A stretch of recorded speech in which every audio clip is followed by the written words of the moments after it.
Nerd. I'm your host, Sarah Belmont, and with me as always is our Mr. Producer, Will Polk. How are you doing tonight, Will? I'm doing very well, Sarah. How are you doing? I'm doing great. That's great. I saw A Star is Born. How was this it? Week. How was it? I don't want to give spoilers away, even though this is a fourth rendition. So yeah, the spoilers are out there. It was good. I'm not mad that I went. Mm-hmm. I don't think that the movie as a whole, it starts off really strong. Okay. And then it kind of dwindles. And there are still some very powerful moments towards the end. There's just some also moments that happen and you're just like, what the heck? You guys had it right there. If only you could really key into that emotion more, the audience would probably be giving so much more praise. Like the movie itself is getting a lot of praise by critics and everything. Yeah. I think that people are giving it more than it actually deserves, in my opinion. And it's not that I didn't like it. It's just that I think that it's not that Lady Gaga isn't a good actress, okay? She's she does a really good job. Towards the end, though, it starts to get just a bit, she doesn't do as well with some of the emotional beats as she could have, or as could have been done by somebody who probably has a little bit more experience than she does. Okay. That's fair. So, yeah. Overall, though, like I said, I'm not mad that I saw this in theaters. It is really cool what they did in terms of the sound design as well as feeling like you're on the stage with them. Okay. And the fact that you realize that Bradley Cooper literally he went on live stage to film these scenes. Like, that isn't CGI. Wow. Yeah. Wow. Yeah.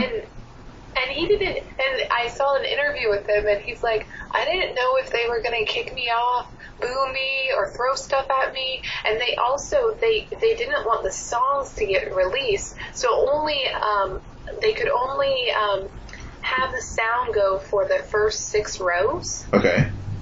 So some of the people in this crowd didn't even hear what was going on. Wow. I figured you were going to say that they had people check their phones at the door. No, it's just, it's crazy. And the moment I realized, like, it was, no, that's a real stage. That's a real crowd.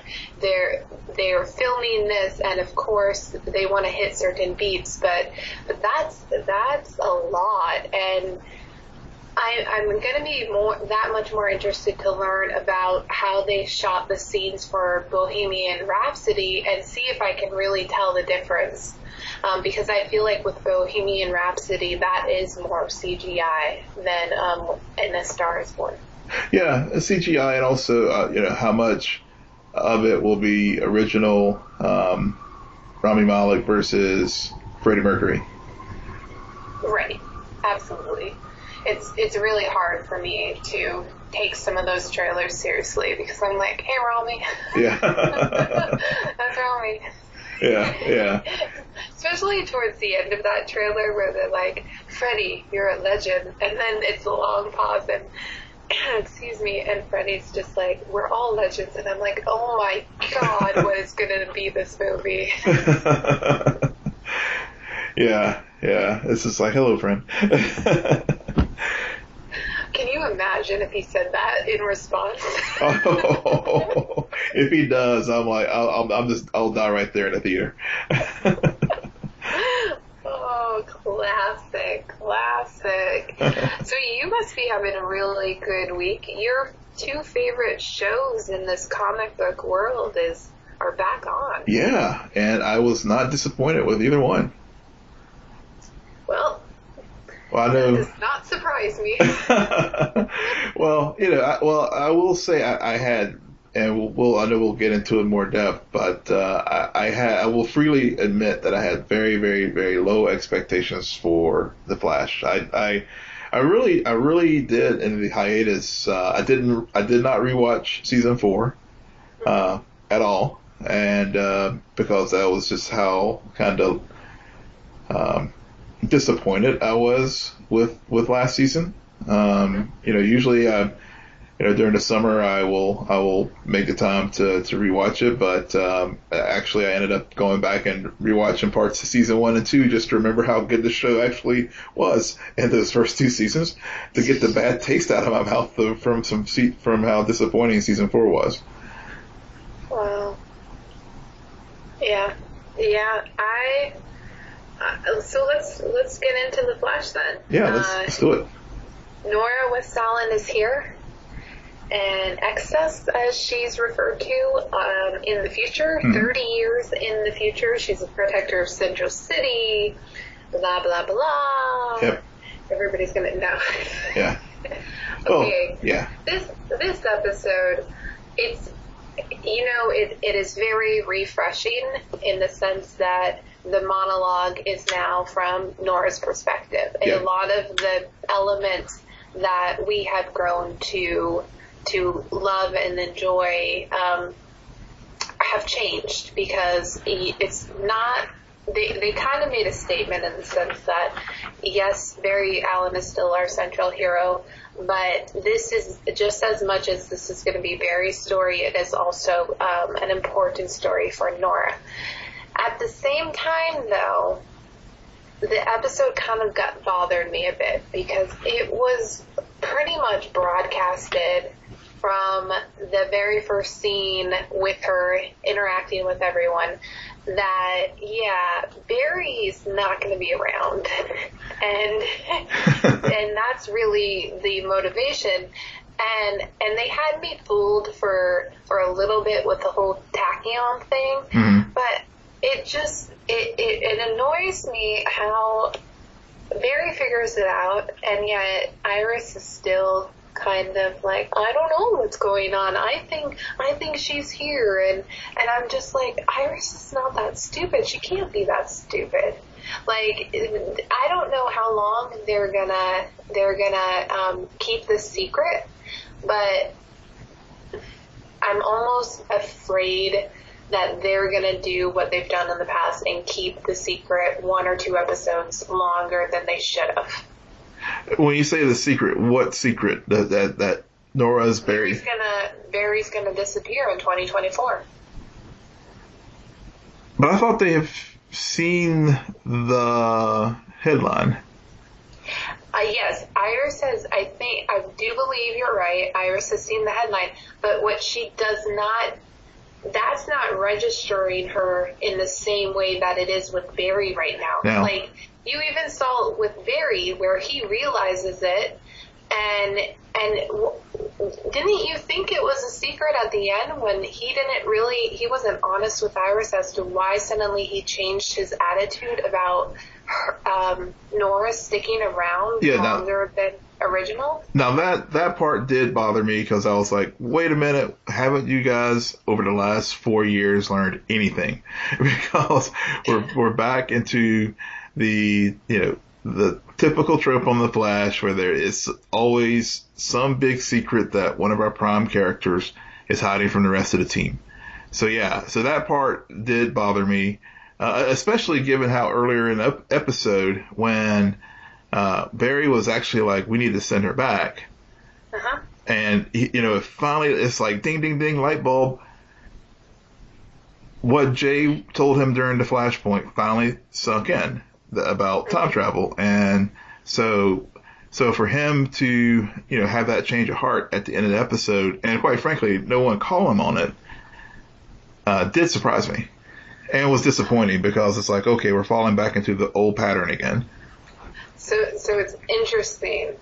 Like I think we're saying the same thing, but I think we're also expressing it in very different ways, because the one part of this I did really like was the motivation for Barry to have that change his mind, because that was very interesting. I mean, they kind of spell it out, articulate it in the sense that we are for the past 4 seasons, we've been accustomed to Barry trying to change everything that happened in the past and trying to recreate his history. When the spin is now, he's trying to protect his future, and the realization that his future isn't even his own in a sense. He's going to make a decision in 2024 that's going to isolate him from his family and take him away from experiencing everything he wanted to as a father. Yeah. And so now he's kind of like, well, Iris is right. I need to be here and I need to bond with her because I'm not going to get that chance. When really what he should be thinking is, what kind of why would I ever, it's interesting how he's so focused on Nora when really why isn't he analyzing more, well, why do I disappear in 2024? Right. Why aren't we investigating that? Yeah. And what can we do to change that? But it seems that, if they did have some, Wally had some useful points throughout the story this time, since they still can't figure out how to properly utilize him as a speedster. Wally made a good point that, during his time with the Legends, there are certain fixed points in time and fixed points in history. So, and I think they've learned this too from their experience with Savitar, in that,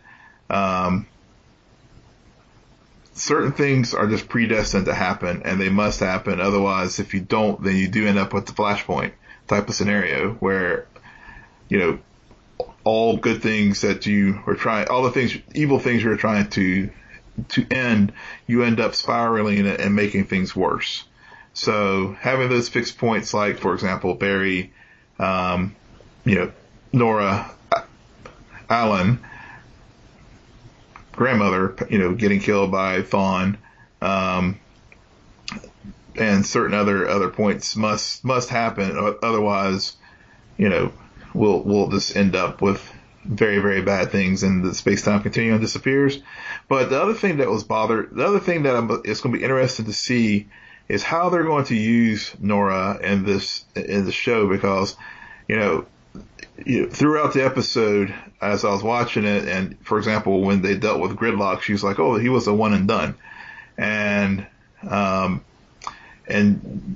yes, he was a one and done in the sense that, Cicada took care of him, but Team Flash, he managed to wreak some more havoc on the city that, and fortunately they were able to save the passenger on the airplane, but, again, them knowing certain pieces of the future could end up in a situation where she Marty McFly's herself. And, at least in Back to the Future, I guess throughout the episode, I couldn't help but just think about Back to the Future. And I think for me, that was one of the things about The Flash, when they used the time travel trope well, what makes the show fun, because they took that off the shelf last season, and it harmed the story, not having that sort of trapdoor and all the possibilities that time travel opens up, being off the table. Right. I don't know if Cicada was involved in the original Gridlock. Mm-hmm. I got the sense that, it was one and done because she didn't interfere when he originally went after Gridlock. Right. And so that kind of threw off. So it is going to be interesting to see if in the future, when Cicada finally does start to encounter the Flash and his team, if Nora will know who he is, or if Cicada is actually going to be a ramification of Nora being in the present day timeline. Yes, I'm thinking already that because she has changed the timeline, that he is a byproduct of her interfering with events. Right, and it's not going to be her interference with Gridlock. It's totally the season 4 finale. Mm-hmm. and what occurred during that. I think that's the event that, looking back, is probably a lot more hard than soft. Weird analogy, but that's the way they explained it in the show. Yep. You mentioned Wally West and how he was used. It's really weird for me to think, and looking back on an episode, and be like, you know what? Ralph wasn't that bad. I know. Yeah. What the heck happened? They figured out how to write Ralph. The misogyny is gone, but I will say that was the way with the time travel and him, like, rolling out the glass and start doing all the earths and stuff. I mean, I will freely admit I was laughing out loud because that's where the show, where the humor of the show works, and they nailed it with that, and they nailed Ralph's humor with it out being juvenile, but in the context of the show. Right. I liked it because it reminded me a lot of season 1 Cisco humor. And for whatever reason, they're not utilizing Cisco the way he has been in the past. And I don't get it, frankly. I also don't get what they're doing with Caitlin. I mean, now we're going to be on an investigation of what really happened with her father. Cicada, anyone? I don't know. Hey, good theory. Hey, they could be linked. It's just bizarre, I guess, because when we have a character like Ralph, who was introduced just last season, very polarizing character as well, and then to start this new season, fresh of breath air, and still, despite everything, you still remember the cracks that have been here season after season. They know how to write a Barry Allen storyline. They've expanded it to create this West-Allen family. But Cisco and Caitlin are still like the toys that they'll take off the shelf, play, and then put them back on, and you never know when they're going to get taken off the shelf again. Yeah. I mean, I guess with Cisco, I mean, given that the story this time did not have the 6-month time jump, we really found Cisco so weird that it didn't have that, which makes my mind go straight to next week when Arrow returns. I'm like, how soon? How long has Oliver been locked up? Right. All right. I mean, the timelines, especially with Elseworlds being the crossover, timelines will be everything this year. They will be. Because, I mean, you make a good point about with Arrow next week. Will it be a week after he flips, it turns himself in, or will it be 6 months, or I guess we'll find out Monday. But I guess I was going to say with the lack of the time jump with Cisco, he's still fresh off the breakup with Gypsy and going through the depression and everything. So, it's not like when the angry Cisco that we had in season 3, starting off with the Flashpoint and Barry being responsible for Dante's death. Now we have drunken, depressed, heartbroken Cisco. But then he still has his moments of humor and Cisco's own, way of cracking jokes, and, the back-ended way that they actually, got, how Gridlock got his name. Yeah. So, so there, he had those classic Cisco moments.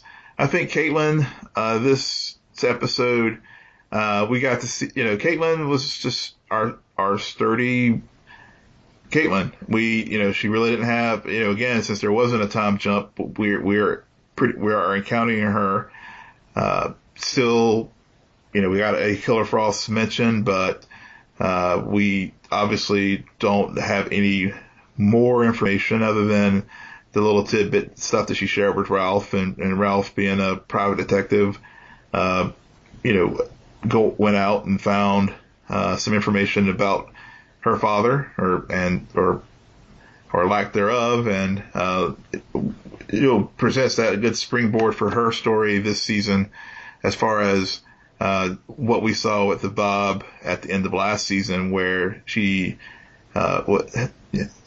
became Killer Frost when she was a child. So so there were those elements that for our supporting characters, really, this episode really was setting up Nora and Nora's story, and how Nora and Barry have, despite her only knowing, no real memories of her father beyond the stuff she learned about him in the Flash Museum. But they automatically have that bond. And I will say that, Grant and Jessica played off each other super well. I mean, they just have a natural chemistry like a father-daughter would have. And then the awkwardness of her relationship with Iris, and we could already see the whatever caused the rift between them. We got to see some of that when they were in Jitters and trying to talk to one another, and whereas with Nora and Barry it was very fluid, very natural. With Iris and Nora, it was very awkward, and on both their parts. And obviously from Nora's standpoint, knowing that that as the original timeline unfolded, she and her mother sounds like they're pretty much estranged. Whereas Iris sees this as great possibilities as she talked to Barry about all these new firsts that Barry was lamenting that he wasn't going to have in this new timeline, because now he knows that they have a daughter. Iris was trying to put the positive spin on it, but again, I think what I liked about this opening episode was it just opened up so many good storytelling opportunities for this season that I hope will get executed very well. And some of the things that the article that I talked to you about last week, where the executive producer was saying that they've learned about maybe not trying to pull out a full season arc with the big bad, and the simple fact that they introduced the big bad in the first episode instead of us having to wait till X point in the season to find out who the big bad is.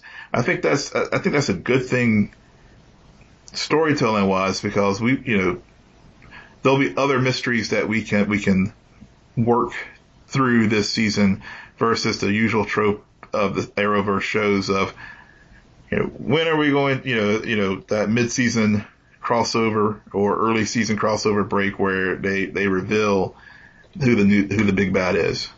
So I like the way they're structuring this season. Okay. Yeah, I know I said a lot there. I'm gonna go all the way back to Cisco and Caitlin. Okay. I know I unpacked a lot of stuff there.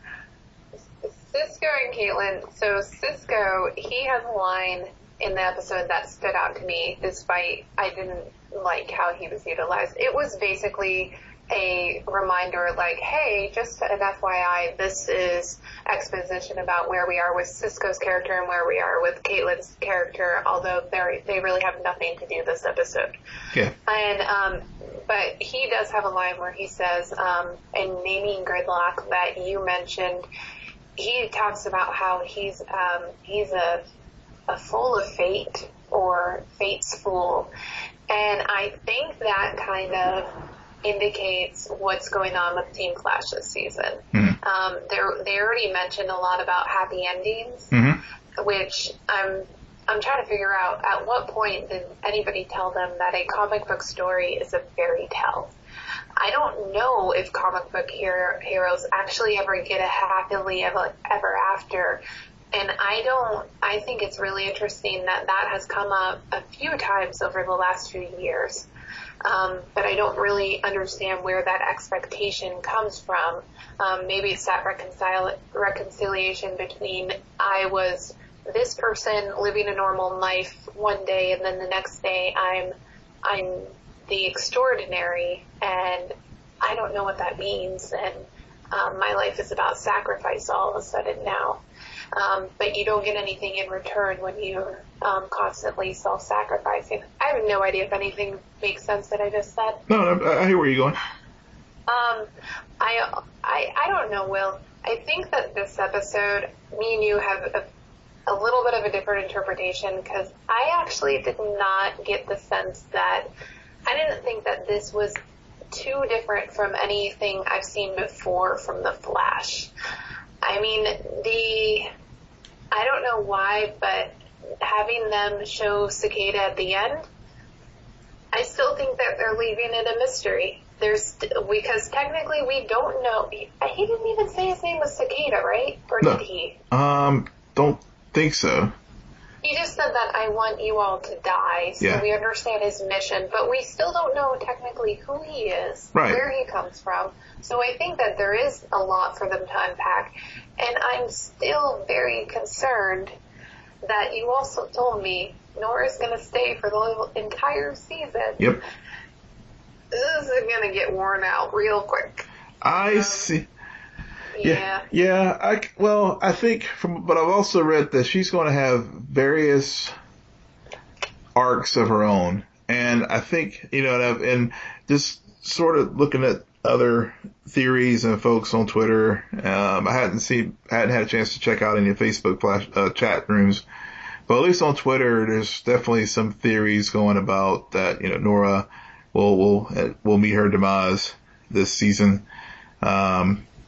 Oh, don't get me wrong. I don't want her dead. Yeah, I know. But I'm just trying to think. The most interesting thing that they can do with what they set up in this episode is for us to see Iris West 30 years in the future. I want to know who Nora's mom is, because that's not the same Iris West that we know in present day. No.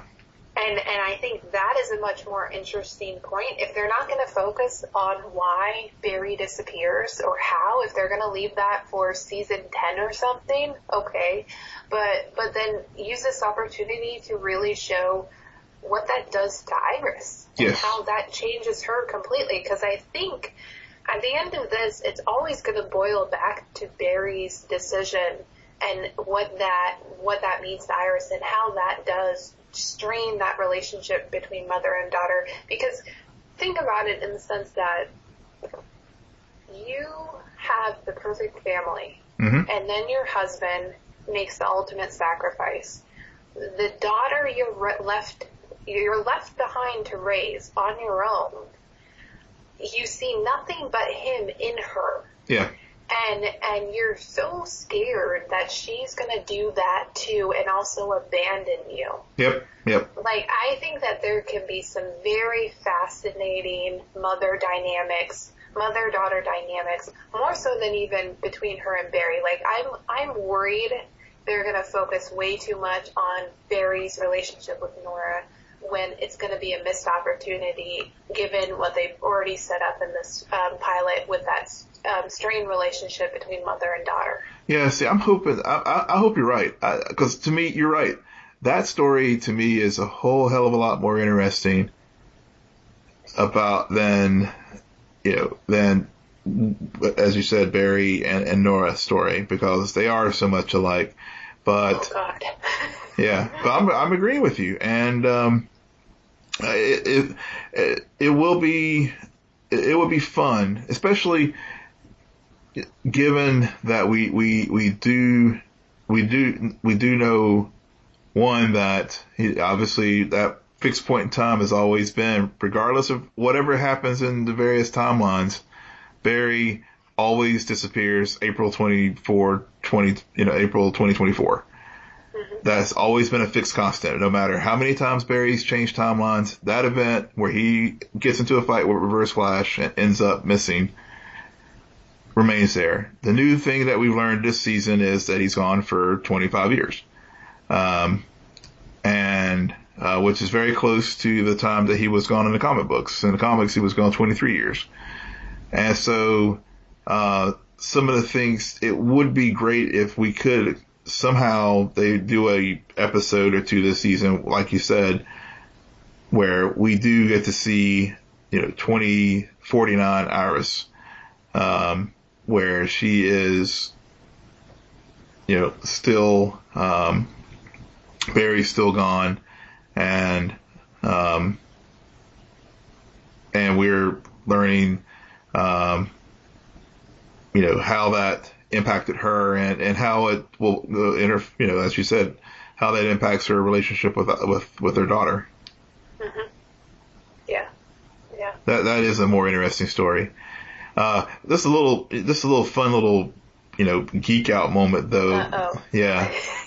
About the article, all the name drops that were in the article about the night that Barry disappears, and how it, and also, and one of these is very relevant to this season, with Batwoman being mentioned, with the being one of the people mentioned, and with Elseworlds. And then I guess I saw the Atom, which another little Easter egg with the new suit. I guess the second Atom was the one who designed it for him. Which is funny. I was wondering how they were going to do that with the suit, if Barry was going to be the one that constructed it like the comic book, or was it someone else. And obviously we got that answer this with the episode. And I guess Hulk Girl, and which, maybe we'll get a crossover with Titans. Maybe. Doubt it. Doubt it. Yeah. One can dream. All right. Yeah. Well, one season premiere had a lot of excess baggage. Another season premiere came back and did what it should have. Yeah. Black Lightning. So the rise of the green light babies. I can't get over that. I think that's hilarious. Yeah, that's the more I think about it, I like this show, the more it gives me Twilight Zone vibes than when they go the superhero melodrama route.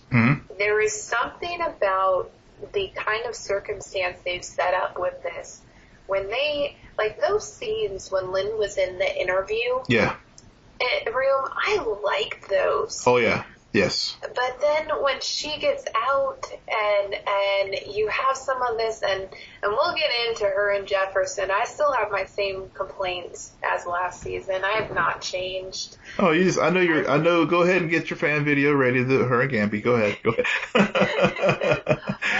I think overall, this season premiere reminded me, and really illustrated why I liked what I did from the first season, as well as kind of just putting the pieces back on the table. It's a new year. There also isn't a hiatus here, right? Yeah. The events were fairly close together between the season finale and season premiere. Yep, they were. Yeah. And I also appreciate how they allowed Deputy Chief Henderson to figure out who the man behind the mask was. Yes, that was a brilliant move. Yeah. Because if they hadn't, then it just would have undermined his character. Yeah. And it was a great scene on top of it. Yeah. It was just a really powerful moment, and it's really that it's a classic betrayal. Like you always have that moment in these shows when the person who's supposed to know you and feels like they've always had a good understanding of who you are, realize that you've been hiding this aspect of yourself. And there's just a very Shakespearean part to that I always appreciate, despite constantly sitting here being like, when will you figure it out? When, yes. And so, and it would have been so disappointing if they had that drag on. I mean, it like you said, it was just a very powerful moment, and then just to see the detective, he just played it so well, that inner turmoil of I've been played a fool by my friend. I feel betrayed. this dude's a vigilante. I got my, should I take him in? I mean, all those emotions that he was just dealing with at that moment. It was a very powerful scene. Yeah, and it's gonna be one of the moral struggles of the season. Yeah, if they play it right.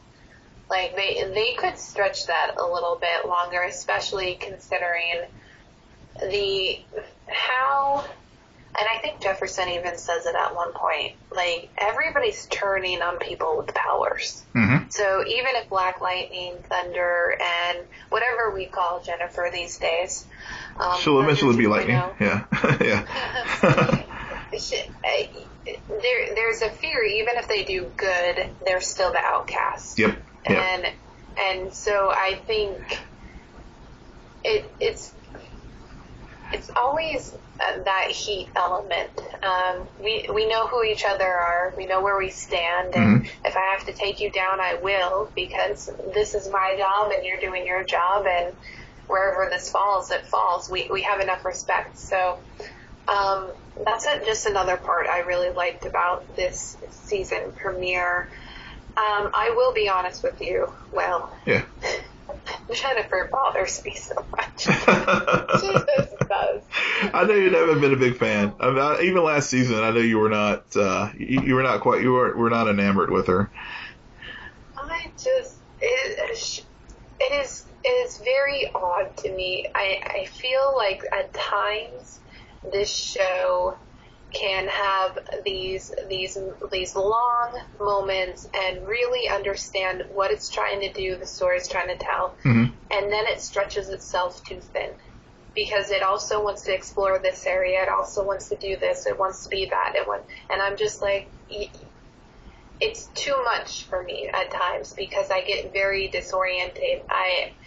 If we're gonna focus on Jefferson and him being the principal and having the high school taken away from him, that's one aspect. Yeah. But to add in a teenager love story between Jennifer and Khalil, Romeo and Juliet, spoiler alert, they don't make it out alive. Yep. Like, it's not needed. Yeah. And I don't know why they keep trying to get it incorporated. Yeah, I mean, it didn't distract me too much this episode. I mean, I know what you're saying, but I guess for me, I was, the storyline as far as Jefferson and basically, but on the very day that Jefferson goes on this quote unquote vacation is when Black Lightning and Tobias have their ultimate showdown in the school. Again, it was one of those things where things are coming to a head, where it touched on it quite a bit last season, where his life as Black Lightning was interfering with his normal, quote unquote, normal life, and then we're seeing this play out now as far as the consequences of him coming back last year, and so there was that tension where he was like, okay, I can fight for the school or fight for my job. But season 2, the Book of Consequences. Yeah, and also some, the arrogance of Jefferson in that, like, I got this. We always have this kind of game with the board of directors of the school, but I'm going to win this because I've won every other time. And this time, his friend was like, dude, no, this is not going to happen this time. And then of course he had to resign in order to save the school. So, all these things are setting up for, a very interesting arc for Jefferson this season, and how he's going to be able to protect, the underlying thing of trying to protect the kids who are these green light kids, will, and now no longer as principal. I'll be interested to see how he's able to do that, as Jefferson Pierce, or will we get into the, more of him being, vigilante Black Lightning in doing that. Well, you never know, because, I mean, considering his current relationship with his ex, very hot and cold, he changes his mind every episode. Yeah, that's true. I want to be Black Lightning. But to me that is actually one of the things I like about the show is that they act like a real couple, and they have ups and downs, and they do bicker, and they are divorced. And they are divorced, and it's like, status update, complicated. It's complicated. That is the most complicated I've ever seen it. And I will freely admit, I don't know very many divorced couples, and I don't know all the baggage. But what I mainly hear and what I mainly observe from a third-party spectator, yeah, once you cross that line, sign those papers, it's really like losing a limb. And it just, it bothers me. And you know what? It probably annoyed me just a little bit more. And Jefferson, it annoyed Jefferson too. When Lynn is like, well, this is, he says it's, at first it was a disease, now it's something else. Mm-hmm. Like it's, I guess I just don't understand why they would set it up to where she was so against everything he stood for as Black Lightning. Yeah. Due to the harm it caused on him and their family as a unit. For then her to walk out and remove herself from that picture and then suddenly find herself back in. I still am unclear as to why, and maybe that's something that the writers are holding back on. Mm-hmm. And I just want to know now as opposed to waiting patiently. I'm not patient. You're not patient. You need a 10-episode season so we can get to it fast. I want to understand exactly where the characters are coming from with some of these choices, because to me, if you're divorced, you're divorced. But I don't know. Maybe it's something with Jennifer. And what was interesting is they spent a lot of time with Jennifer, like kind of not knowing what to do with her powers, mm-hmm. which is funny because, guys, Thunder just got her powers too, and she seems to be managing just fine. Yeah. very, very, very well. And to the point where she's just like, but to go back to what you said earlier about people with powers not being trusted. Thunder just decided, you know what, I'm going to go completely underground and be this be this true savior and, take out some of the drug lords and help these people who want to take on, sue the government to, take care of these kids. And so, I wonder how, given that with the green light babies, how people are so suspect with people with powers, I wonder if part of this season is going to be where Freeland is actually going to turn on Black Lightning and Thunder, and they're going to have to go to these underground measures and not be as conspicuous when they are trying to fight Tobias this season. Right. Oh, I think there was a clear moment where they set that up, that there, whether it's halfway or closer to the end, there's going to be an episode that ends with people attacking Black Lightning and Thunder, or even Lightning. Mm-hmm. And Lightning may be the casualty in the wake-up call that makes them realize that there has to be another way of doing this correctly. Mm-hmm.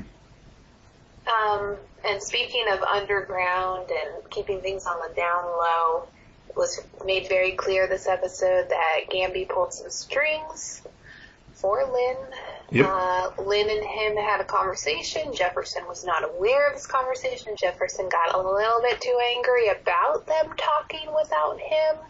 Hee hee. It was so funny to me. I was like, yes, yes.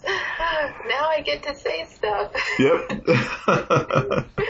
No, I like how, despite all my complaints about Lynn and some of her character motivations, I like the thought of them putting her in this situation where her job is going to be to protect, to figure out what is going on with these pods and these people in the pods, and to have another, like, this is how she's trying to protect the city, like taking care of these individuals and making sure they eventually get out of the pod. Yep. It's so weird to talk about sometimes.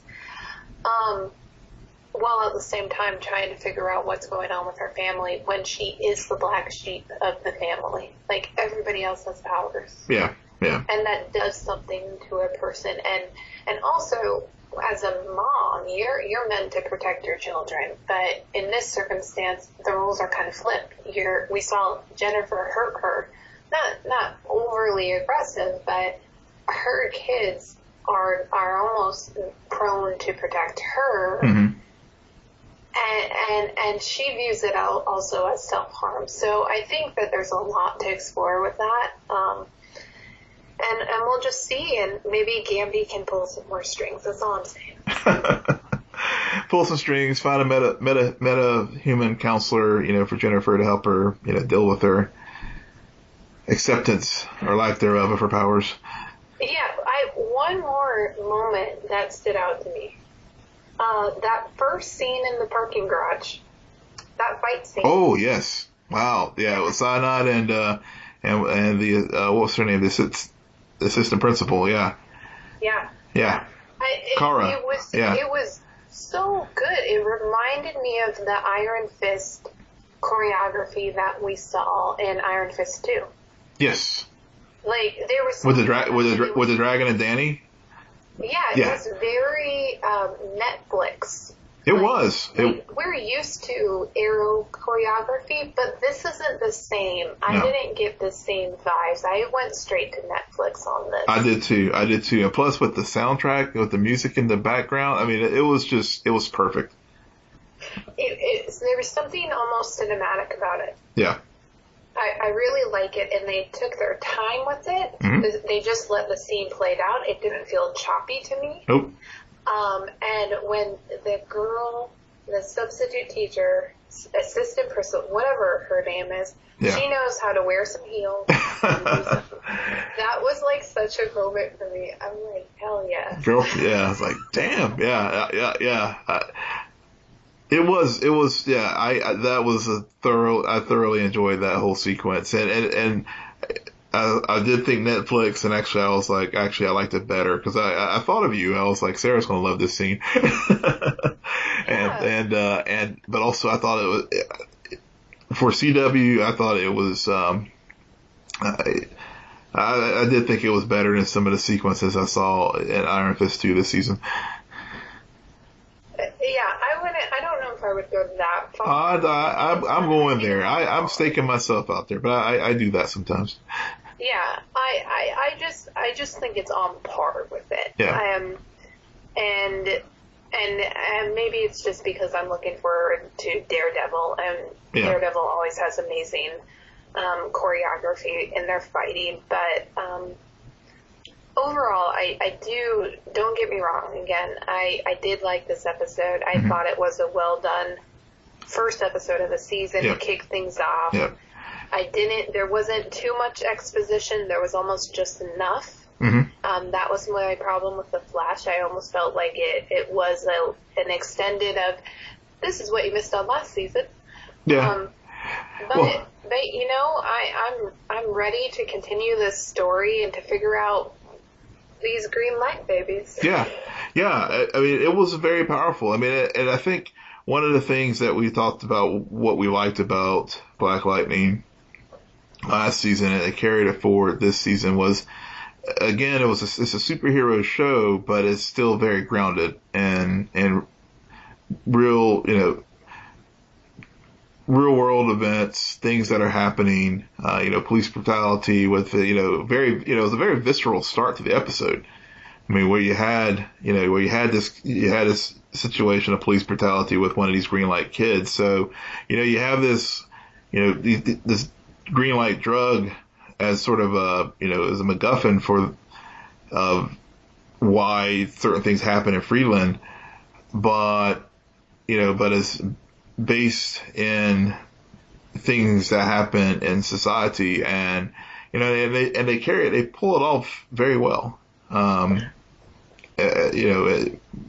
As far as this drop, it's very character driven, because again, I mean, we only really saw Jefferson suit up with once when he had to out himself to the detective. Mm-hmm. And as far as other powers, I mean, it was, Thunder, utilizing her powers for good. But the other thing what I really like about this show is it was very character driven, and also it's just a bunch of badass female, strong women characters and strong black women characters, which I think is another thing that I think is very appealing to this show, not only for people of color, but I think just general populace as well. Yeah, they killed the only white woman on the show. Yeah, that's true. The very first scene. I'm just gonna throw that out there. Yeah. Yeah, they did, and they only killed the white man last year too. So yeah, yeah, very Trumpian. Yeah, it was maybe a metaphor for Trump. I don't know. Not getting political, y'all. Right. I totally agree with you. And to go back to my original statement about this episode, about when it does when I like it the most, and I refer to it as Twilight Zone, and I refer to that because in the Twilight Zone, they took these bizarre circumstances and made you and told a story, and by the end of the story, you realize that yes, this may be the extreme, but there is this truth down in there, mm-hmm. and there is something. There is this. The story itself points out the part of the human psyche or the behavior that is currently existing in the world that we often want to look away from, and we want to hide from, mm-hmm. and that's why Twilight Zone episodes tend to be very unsettling. Yeah, it's because you have to, and so I found the parts of these episodes in Black Lightning, when I say, like, I think they do it best when they go the Twilight Zone route, is because they can refer to things as the green light babies, the pod people, and then at the end of it, you're kind of still left with that unsettling, there is truth buried beneath on all of that. Yep. And so, and I wish that they did that more and played less into the superhero melodrama, we're on the CW tropes that sometimes this show can go into a bit more than I want it to. Yeah. I mean, I definitely agree with the storyline with Khalil and Jennifer. That's where it gets into it, and also the interplay with Jefferson and Lynn. But I think that conflict between Jefferson and Lynn, when they have those hot and cold moments, adds depth to the larger struggle of trying to balance being a vigilante and also being upstanding citizen. Right. And father and husband, or now ex-husband. So. Hey, too many labels. Yeah, Hey, it's like, it's a very weighty show. Too many labels. We have already figured out that Lynn and Jefferson cannot handle labels. You put a label, they will do something different in the next episode. They will. Don't put labels on it. Okay. Hashtag it's complicated. Yep. Oh man. So that is it for us tonight. Next week we will be back talking Arrow and Supergirl, changing it up. trying to figure out how to do this show without talking too much about one and getting overwhelmed and dragging. We got a long seasons ahead of us. Yep. And Will, why don't you tell our listeners where they can find you? Yes, you can find me at Will M. Polk. That's WILLMPOLK. And you can find me at SJ Belmont, SJBELMONT. Please follow our crew on Twitter at CNN Nerd. Friend us on Facebook, follow us on Instagram, but most importantly, rate, subscribe, and comment on iTunes, SoundCloud, and Spotify. We're also on YouTube, guys. I noticed some views. I really am excited about that, so check us out there as well. Good night, Geek Out. You're welcome.